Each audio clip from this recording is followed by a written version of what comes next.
How do you know if you have a good title or when your title is good enough? Boy, that's a hard question. How do you know when you have a good title? I think the you have to be careful because let's say you talk to your closest buddies. Let's say you're a golf instructor, and you talk to 10 or 15 of your closest instructor friends and ran the idea by them. You want to make sure that you're not getting rah-rah sort of encouragement from people who want you to do well and would like any idea that you came up with.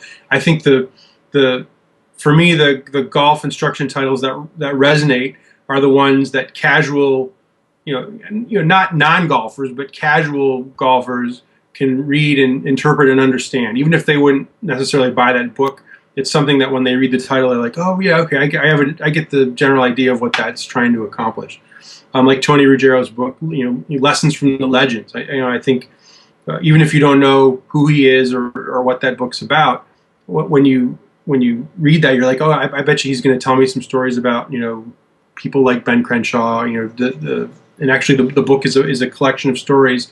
It's instruction based on conversations he's had with Hall of Fame teachers and guys like Ben Crenshaw, and the title is the right length, and it connects with what the essence of the book is right away.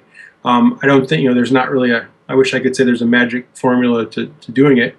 I mean, I think part of what I bring to the conversation when I'm doing these with teachers is this sense of headline writing or title, coming up with titles. It's I've been doing it for 20 years. But I think that if I'm a teacher and I'm trying to come up with a book title, I want something that really resonates and matches with my own teaching. And it's an authentic statement that I use a lot, something that's a part of my teaching, and also like I said, something that connects not just with avid players or instruction geeks, or you don't want like vernacular, you don't want some sort of quoted teaching language. You want something that the average person who is browsing on Amazon sees your name, sees this title, goes, okay, I think I know what this is about. I want to dive in and get a little more information. Looking back on the last handful of books that you've done, did the title come at the beginning of the project or the end of the project?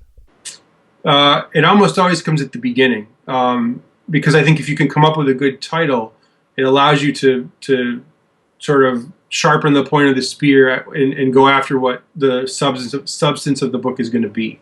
And I think the Brandon Stooksbury story is a really good one. He had the very strong concept of a unified short game book, and then I wanted to do, or I had the idea separate from that to do a redo of the Golf Digest book from the 50s called the Wedge book, which is an owner's manual for your wedge. And then when I connected his concept, or the substance of what he wanted to do with that concept of sort of how to package it, that made executing the book super easy, because it was like, all right, if I'm going to do a owner's manual for this one club, what would I do? And then that drove the process of making the outline.